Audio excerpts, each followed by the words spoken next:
Most people think poverty is caused by lack of money.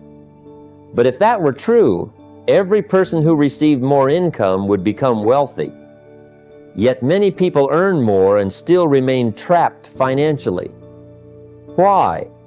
Because poverty is not just a money problem. It is a pattern of thinking, habits, and decisions repeated for years. A poor mindset spends first and plans later. It chooses comfort over growth, entertainment over education, and excuses over responsibility. And slowly, without realizing it, people build financial prisons with their daily habits. But here's the powerful truth. If habits can build poverty, habits can also build wealth. The moment you change how you think about time, money, discipline, and opportunity, your entire direction begins to change. Because wealth is not created by luck. It is created by philosophy, the philosophy you live by every single day. And tonight I want to show you the blueprint that can take a person from survival to freedom, not through shortcuts, but through principles that work in every economy, every generation, and every season of life. I learned early in life that poverty is not something that suddenly appears in a person's bank account. It begins much deeper than that. It begins in the mind, in the conversations people have with themselves every day, in the beliefs they quietly accept, and in the standards they tolerate for years without challenging them. Long before financial struggle becomes visible externally, it has usually been growing internally through patterns of thinking. Most people think poverty is only about lack of money, but I have discovered that lack of money is often only the symptom. The real issue is limited thinking. A person can have talent, opportunity, intelligence, and even strong work ethic, but if their mindset remains trapped in fear, excuses, and short-term comfort, eventually their financial life reflects that condition. I remember a period in my own life when I blamed almost everything outside of me. I blamed circumstances, the economy, lack of opportunity, and the people around me. And for a while, blaming felt easier than changing. That is the danger of victim thinking. It removes responsibility, but it also removes power. Because if someone else is responsible for your condition, then you must wait for someone else to change it. And waiting is expensive. The moment my life started changing was the moment I accepted responsibility for where I was, even if every part of my situation was not entirely my fault. That shift may sound simple, but it changes the direction of a life. Because ownership thinking creates movement. It asks different questions. Instead of saying, "Why is this happening to me?" it asks, "What can I do to improve this situation?" That question alone opens the door to growth. A wealthy mindset focuses on possibilities, solutions, and long-term opportunity. A poor mindset often focuses only on immediate survival. And survival thinking creates very narrow vision. It makes people afraid of discomfort, afraid of risk, and afraid of growth itself. They become so focused on protecting what little they have that they stop building what they could become.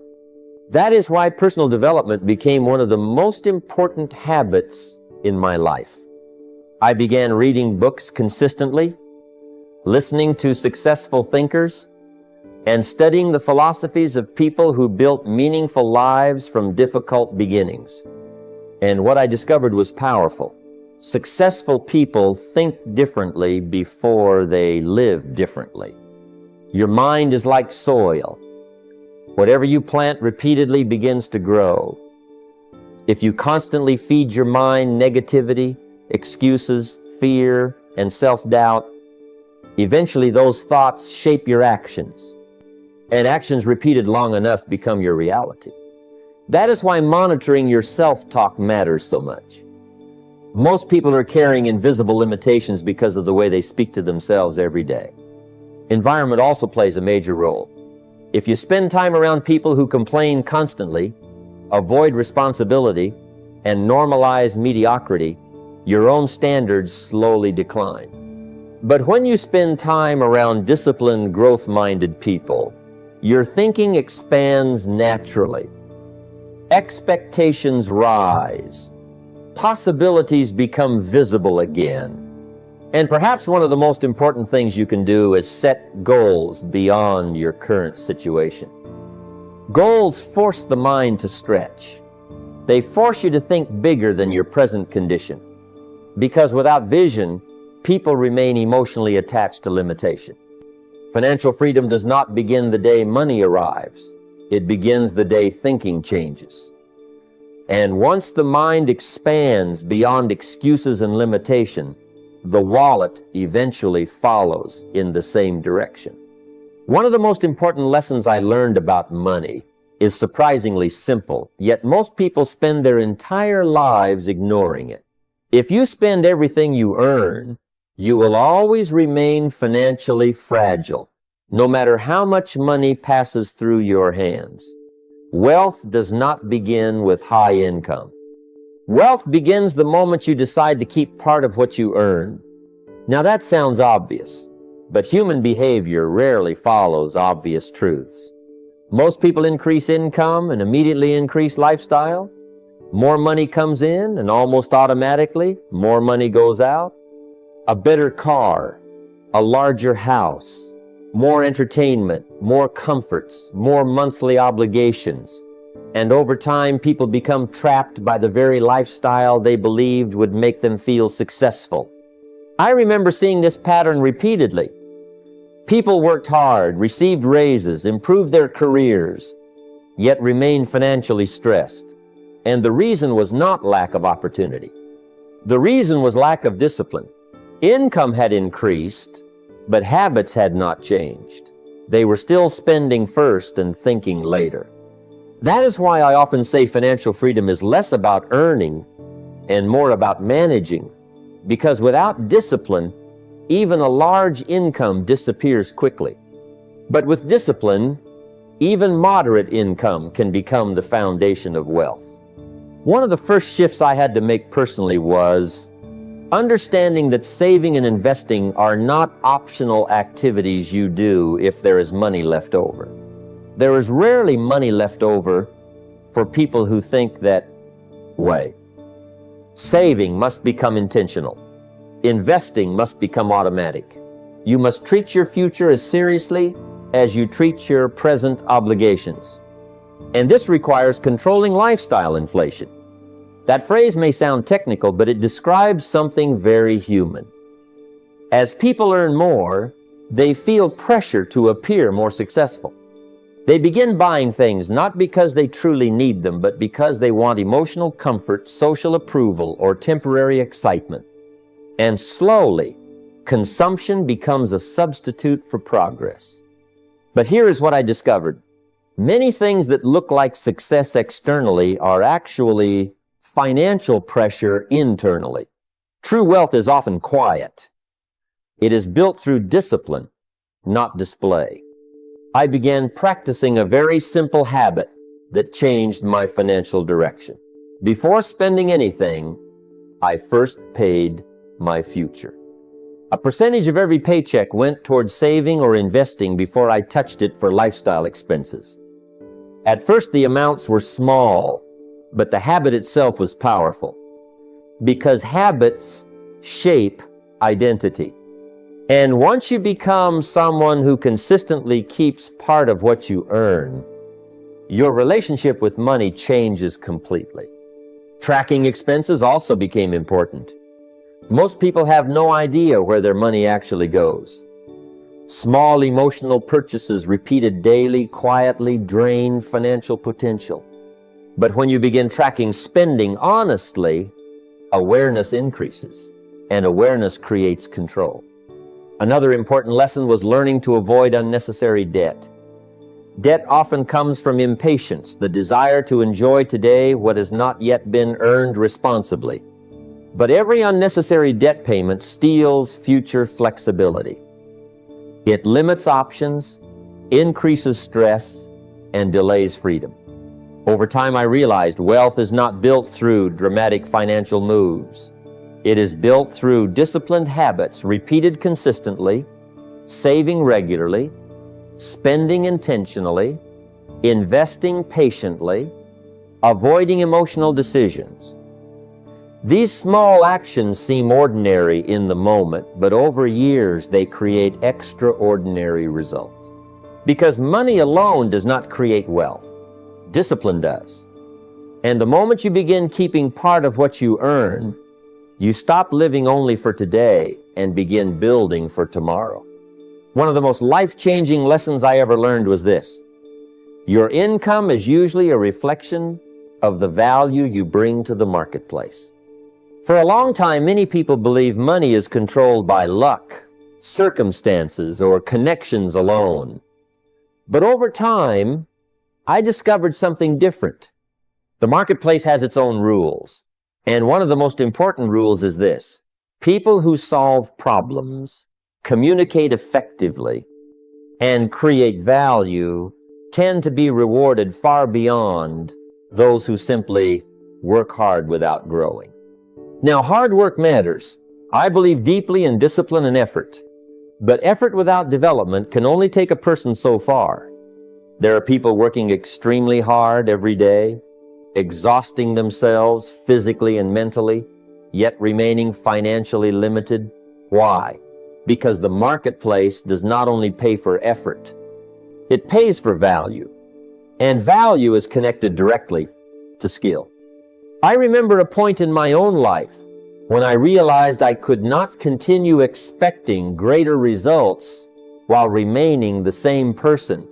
That realization changed everything. Instead of focusing only on making more money, I began focusing on becoming more capable.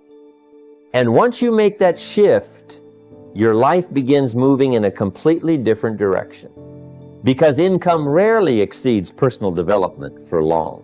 You may temporarily earn more through circumstances, but lasting financial growth usually follows personal growth. The more valuable you become, the more opportunities begin to appear naturally. That is why learning high-income skills matters so much. Communication, sales, leadership, negotiation, problem-solving, these abilities multiply your value in almost every area of life. A person who can communicate clearly can influence opportunities. A person who can solve problems becomes difficult to replace. A person who can lead others creates impact far beyond their own effort. I began dedicating time every single day to learning. Sometimes it was reading books, sometimes listening to educational recordings while driving, sometimes studying successful people and observing how they think and speak. And what amazed me was how small daily learning sessions eventually created major changes in confidence, perspective, and financial results. Most people underestimate the power of reading consistently. 10 pages a day may not seem dramatic, but over years, it changes the quality of your thinking completely. It exposes you to ideas, strategies, philosophies, and experiences you would never gain otherwise, and better thinking almost always produces better decisions. Another important lesson was understanding that education should not stop after school. Many people graduate and unconsciously stop growing. They enter routines, repeat the same habits, and wonder why life stops expanding. But successful people remain students for life. They stay curious. They stay teachable. They understand that growth is never finished. I also learned that investing in yourself often produces the highest return possible. Courses, training, seminars, mentorship, these are not expenses when chosen wisely. They are investments into your future earning ability. The person you become determines the opportunities you attract. And perhaps most importantly, skills must be practiced, not just studied. Knowledge without application creates very little change. Problem solving, leadership, communication, these improve through consistent use in real life. Over time, I realized something powerful. Financial freedom is not built only by working harder. It is built by becoming more valuable. And once your value increases consistently, the marketplace eventually responds. Because the world does not simply pay people for time. It rewards people who can think better, communicate better, solve better, and lead better. And the more valuable you become, the less poverty can hold you in place. One of the biggest financial traps people fall into is believing that working harder automatically leads to freedom. And for many years, I believed that myself. I thought if I simply worked longer hours, stayed busy enough, and remained responsible, eventually life would open up financially. But experience taught me something different. Hard work can create income, but hard work alone does not necessarily create wealth. Because when all your income depends on your direct effort, your life becomes limited by your time. There are only so many hours in a day, only so much energy a person can give. And if money stops every time you stop working, then no matter how hardworking you are, you remain trapped inside a financial ceiling. I began noticing this pattern in many people around me. They worked incredibly hard for years, yet their financial situation remained fragile. If they missed work, income disappeared. If an emergency happened, stress immediately followed. They were constantly active, but rarely progressing toward freedom. And the reason was simple. They had learned how to earn, but not how to build. That realization changed the way I looked at money completely. Wealth begins the moment income continues beyond your direct effort. That is the difference between labor and ownership. Labor depends on your presence. Ownership creates value that continues even when you are not actively working every hour. Now, this does not mean work is bad. Work is honorable. Work teaches discipline, responsibility, and skill. But your job should become a foundation for building, not the final destination. The mistake many people make is allowing their entire financial future to depend on one paycheck. I learned that while working for income, I also needed to build assets quietly in the background, something that could grow over time, something capable of producing value repeatedly. At first, the progress was small, but the direction was different. And direction matters more than speed. This is where side businesses and scalable skills become important. A small side hustle may not seem life-changing in the beginning, but it trains the mind to think differently. It moves you from employee thinking toward ownership thinking. Instead of only asking, how much can I earn today? You begin asking, what can I build that keeps producing value tomorrow? And this shift changes everything. I also began studying investing, not because I wanted quick money, but because I wanted to understand how money itself could become productive. Wealthy people do not simply work for money. They position money to work for them. Investments, businesses, digital products, intellectual property, these are all forms of assets that can continue producing income over time. One important lesson I learned was the power of reinvesting profits. Most people consume additional income immediately, but builders think differently. Instead of spending every extra dollar, they use part of it to strengthen what they are building. Growth feeds growth. Digital assets became another fascinating example of leverage. A piece of content, a course, a product, or a service online can continue creating value long after it is created. That is the power of scalable systems. One effort producing repeated results, and slowly the mindset changes. You stop seeing yourself only as someone who works for money. You begin seeing yourself as someone who builds systems, assets, and opportunities. Because financial freedom is not created by endless labor alone.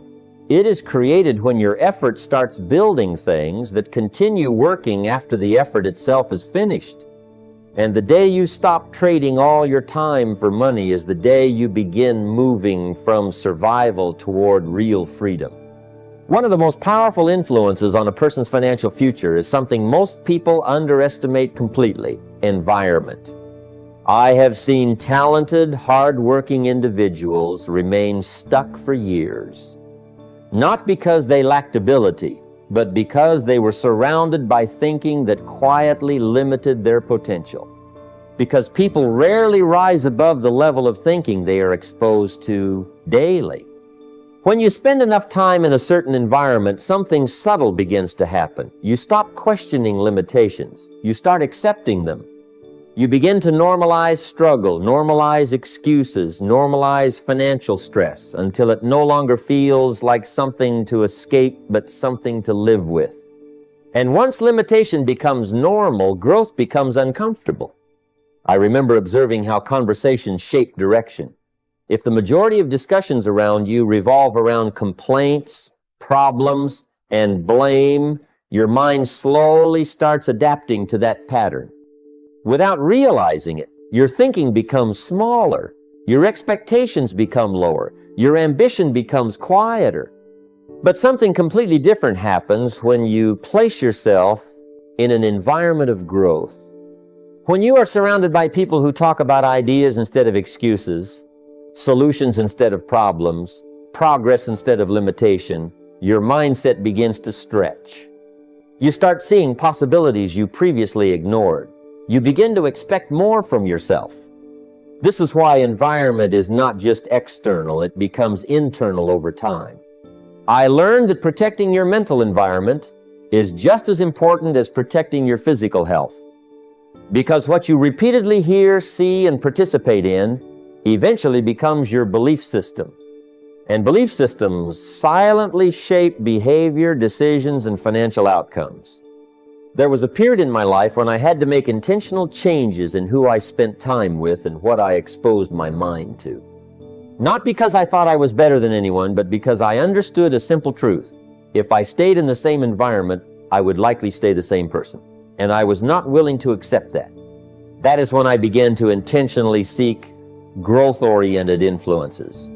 Books became one of my greatest mentors. Because a book is not limited by geography or circumstance. It carries the thinking of people who have already achieved what you are trying to understand. And when you read consistently, you begin to absorb new perspectives that gradually reshape your decisions. Podcasts, conversations, seminars, and even simple discussions with ambitious individuals also played a role. I noticed that just being around disciplined thinkers naturally elevated my own standards.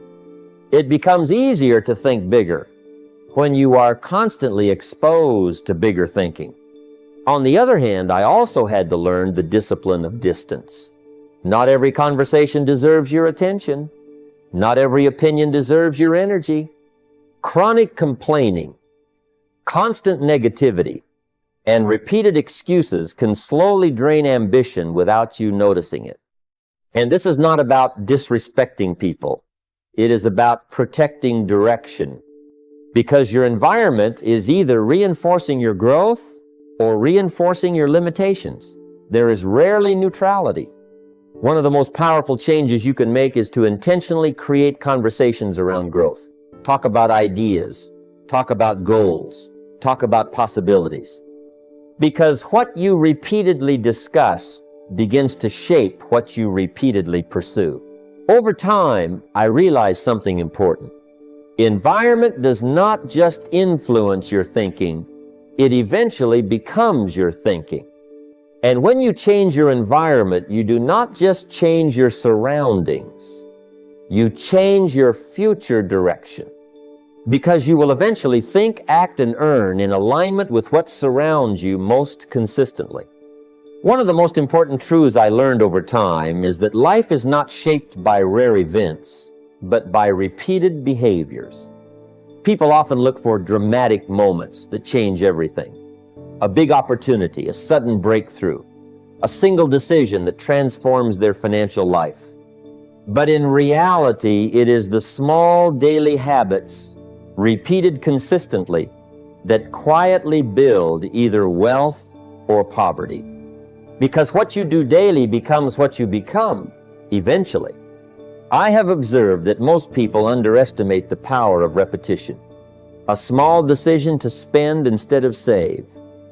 a small habit of delaying action, a small tendency to avoid learning. None of these seem significant in a single day, but over months and years they accumulate into financial direction, and that direction becomes very difficult to reverse. I remember realizing at one point that success was not about intensity, but consistency.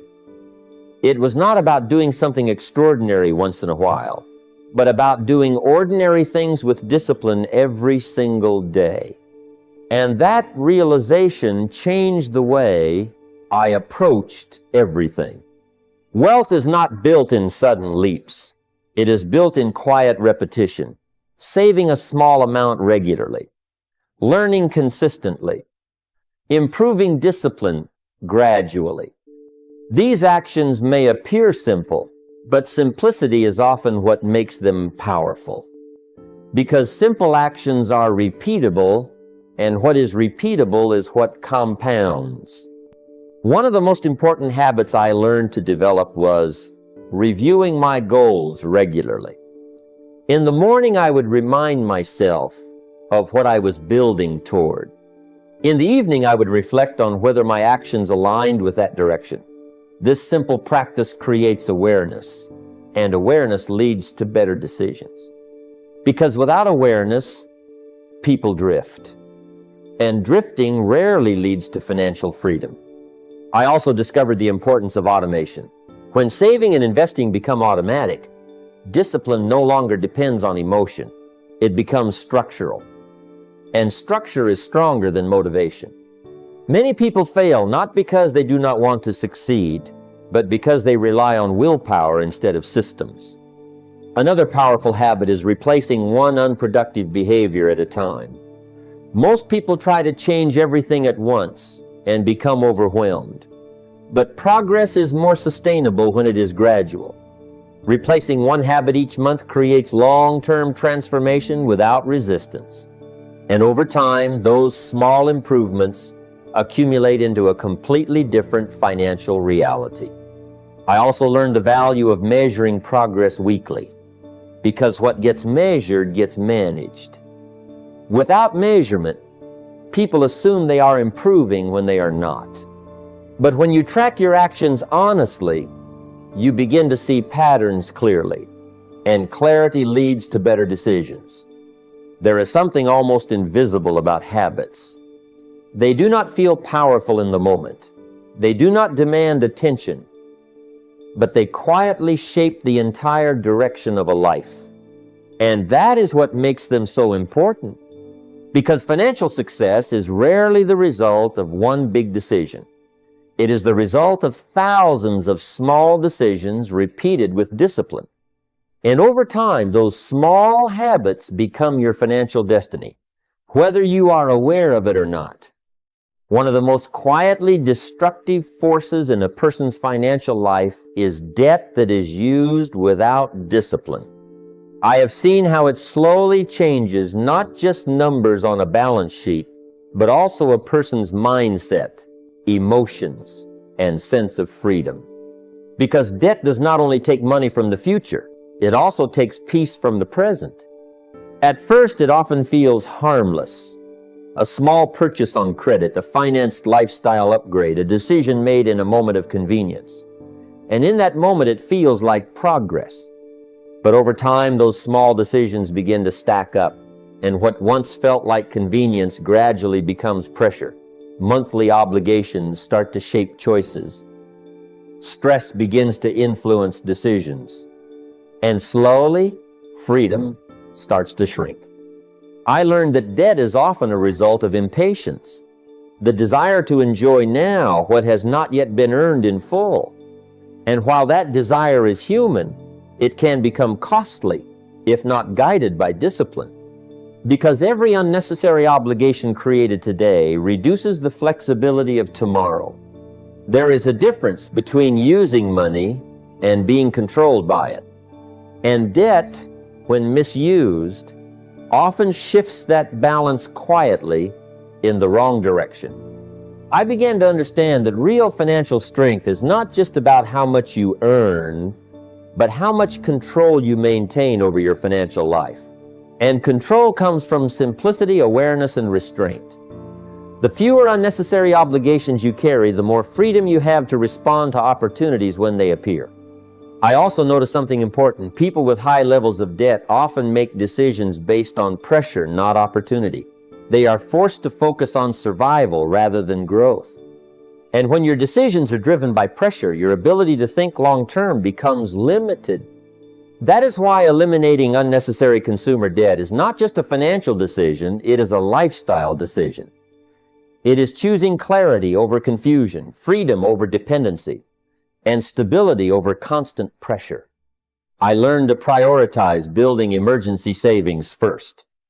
Because when you have no buffer, every unexpected situation becomes a crisis. But when you have reserves, you gain something very important: space to think.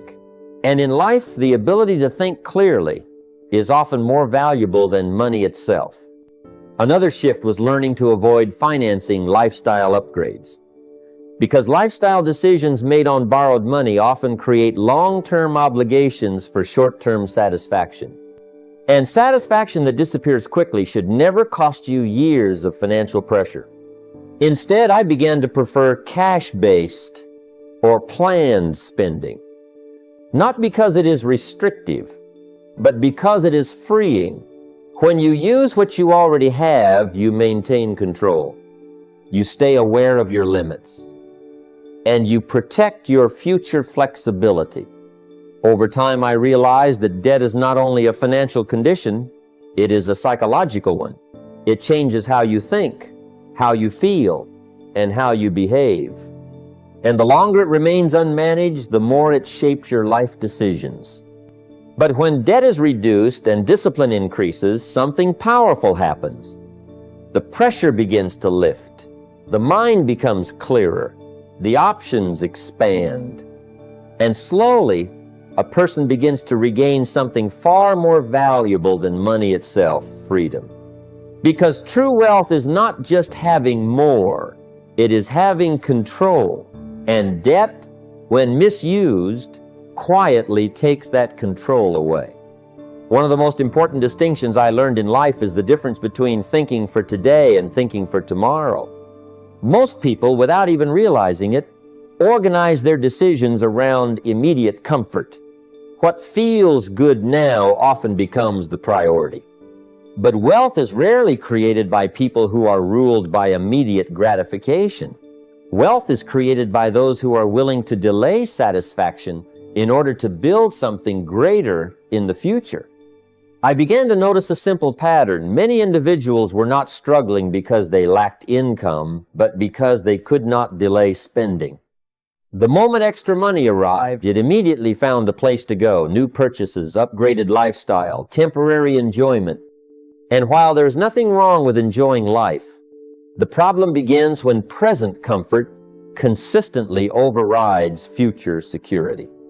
I learned that every financial decision carries a hidden question. Am I choosing comfort now or freedom later? And depending on how often that question is answered correctly, a person's financial future is shaped over time. Delayed gratification is not about denying life. It is about directing it. It is about understanding that what you postpone today can become what you own tomorrow. And what you constantly consume today can prevent you from owning anything meaningful in the future. I remember realizing that wealthy individuals often behave differently in moments of financial increase. Instead of immediately expanding their lifestyle, they expand their assets. They see extra income not as permission to spend, but as opportunity to build. That shift in mindset creates a very different trajectory over time. One of the most powerful habits I developed was learning to pause before making luxury purchases. Not permanently avoiding them, but simply creating space between desire and decision. Because in that space, emotion settles and clarity appears. And more often than not, clarity leads to better judgment. I also began practicing the principle of investing part of every increase in income. Whenever earnings grew, a portion was directed toward building something that could grow further. This simple discipline ensures that progress is not consumed immediately but multiplied over time. Another important lesson was understanding the danger of lifestyle upgrades that happen too quickly. When lifestyle rises faster than assets, financial pressure begins to increase silently. But when assets grow faster than lifestyle, financial freedom slowly becomes possible. I started to see ownership differently. Instead of focusing on status symbols, I began focusing on things that could produce value over time. Because status fades, but ownership compounds. Thinking in decades instead of weekends completely changes how decisions are made. Short-term thinking reacts emotionally. Long-term thinking responds strategically. And wealth is almost always the result of long-term thinking applied consistently. Over time, I realized that delayed gratification is not a sacrifice of happiness. It is a strategy for expanding it. Because the ability to say not now creates the possibility of saying yes to far greater opportunities later. And in the end, financial freedom is often decided by a simple choice repeated daily. The choice between immediate comfort and long-term wealth. Those who choose wisely build futures that others eventually admire, but rarely understand. One of the most important realizations in financial life is this: depending on a single source of income creates vulnerability. Many people build their entire financial stability on one stream, one job, one employer, one opportunity. And while that may feel stable in the short term, it carries a hidden risk that most people do not fully recognize until circumstances change.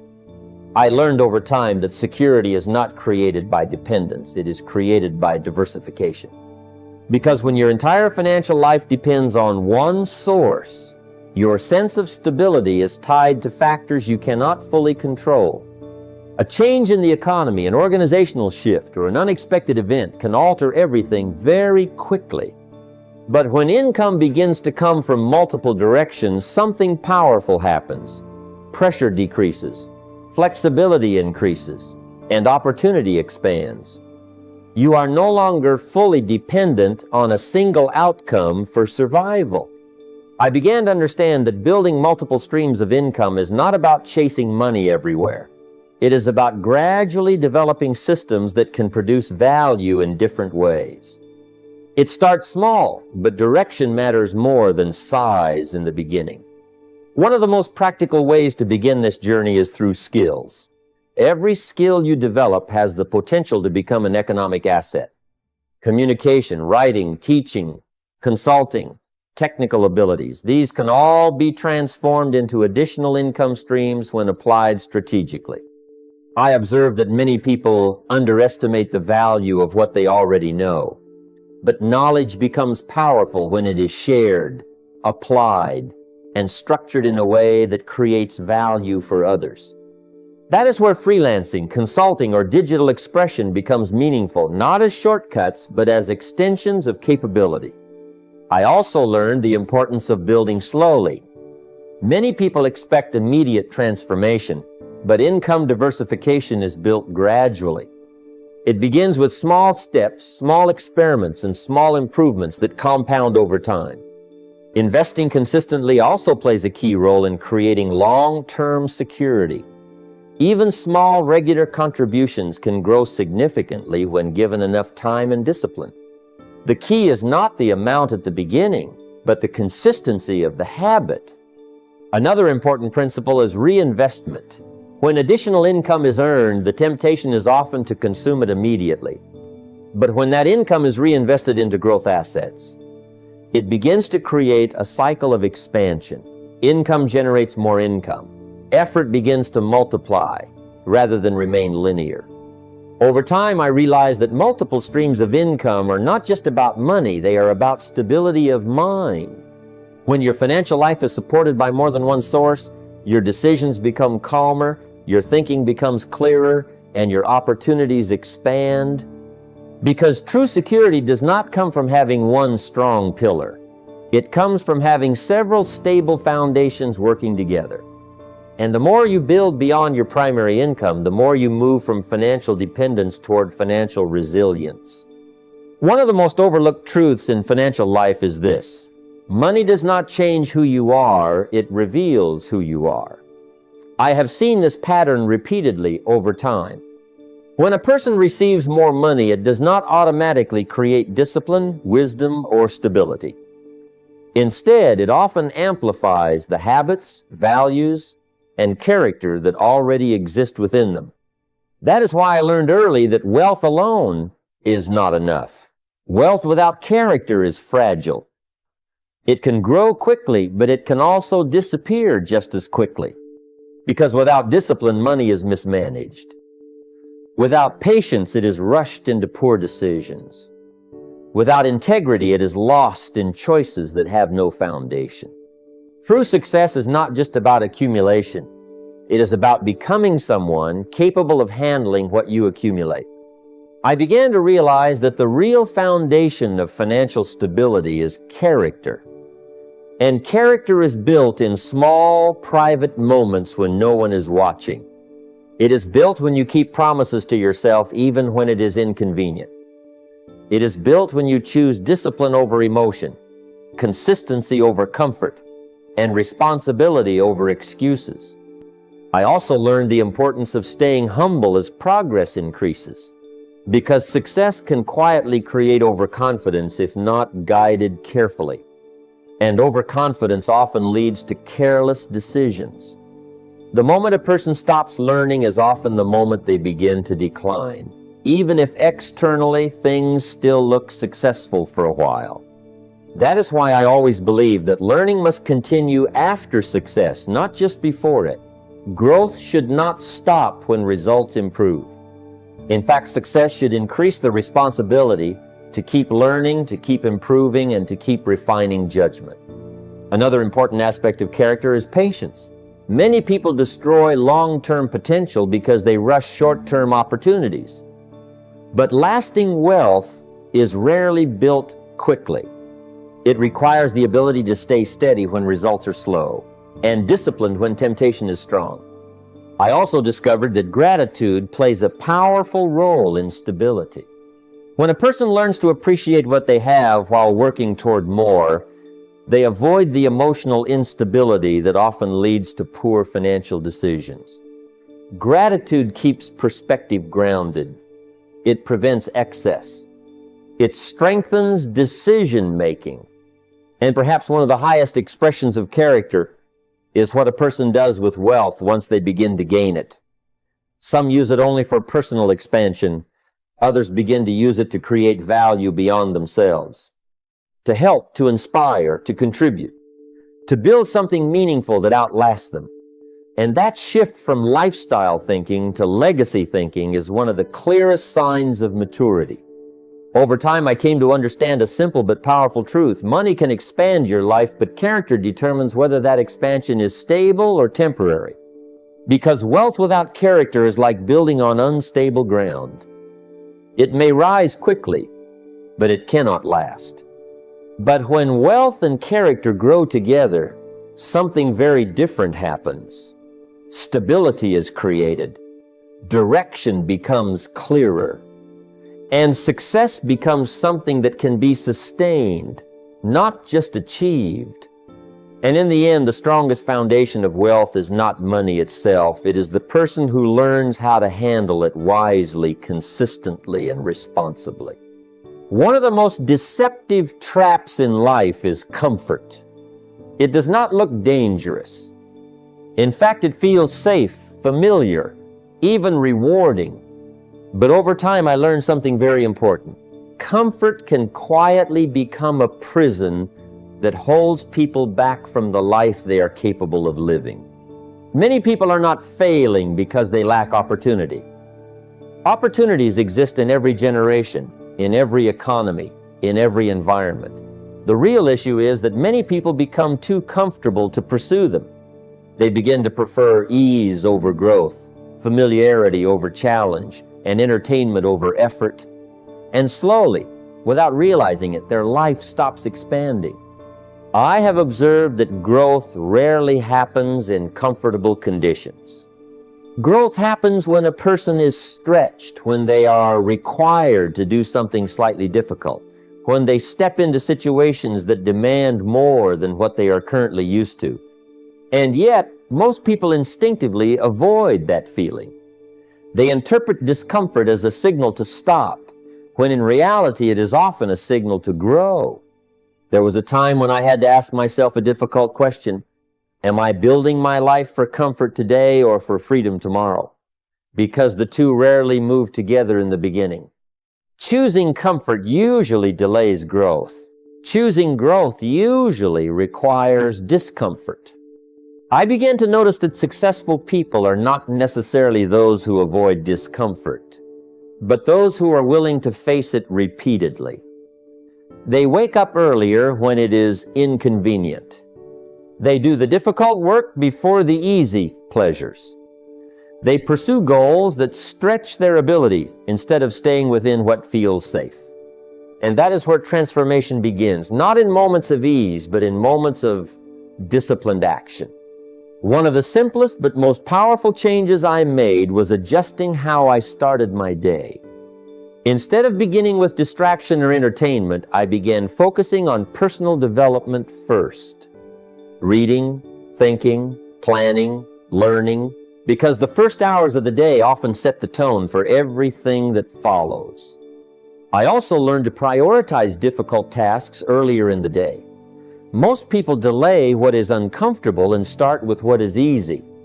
But I discovered that when you complete the most challenging task first, everything else feels lighter, and more importantly, it builds mental strength. It teaches your mind not to avoid difficulty, but to engage with it.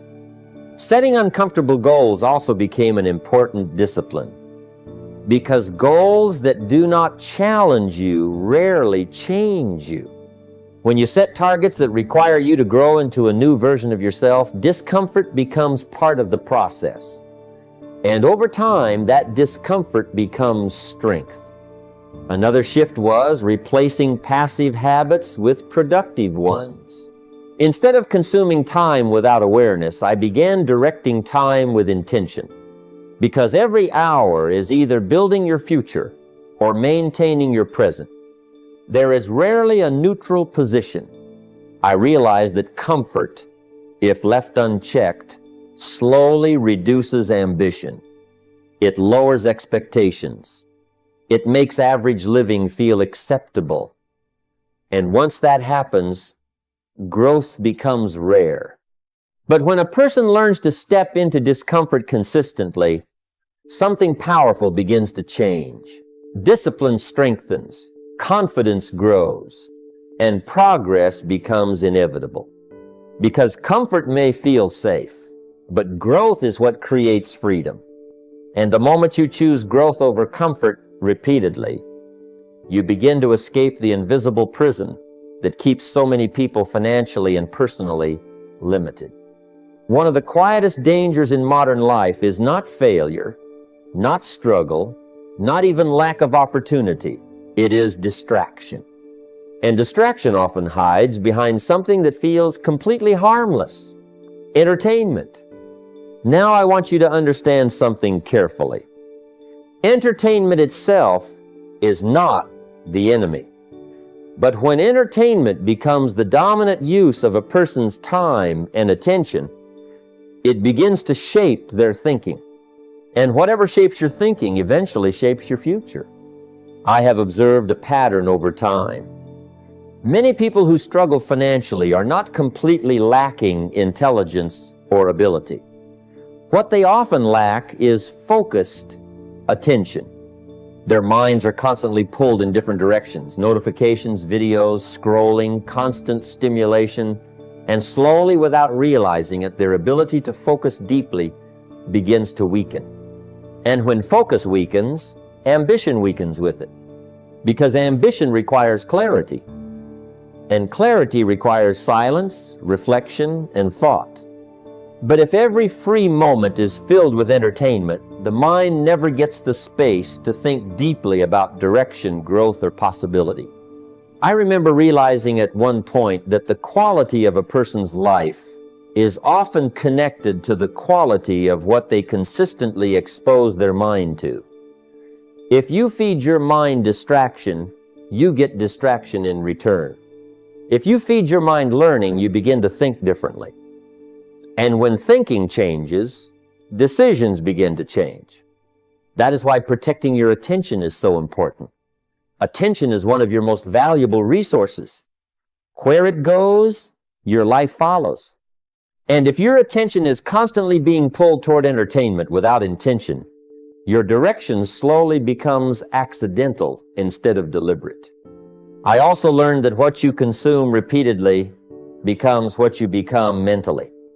If most of your input is entertainment, your output will often be comfort-seeking behavior.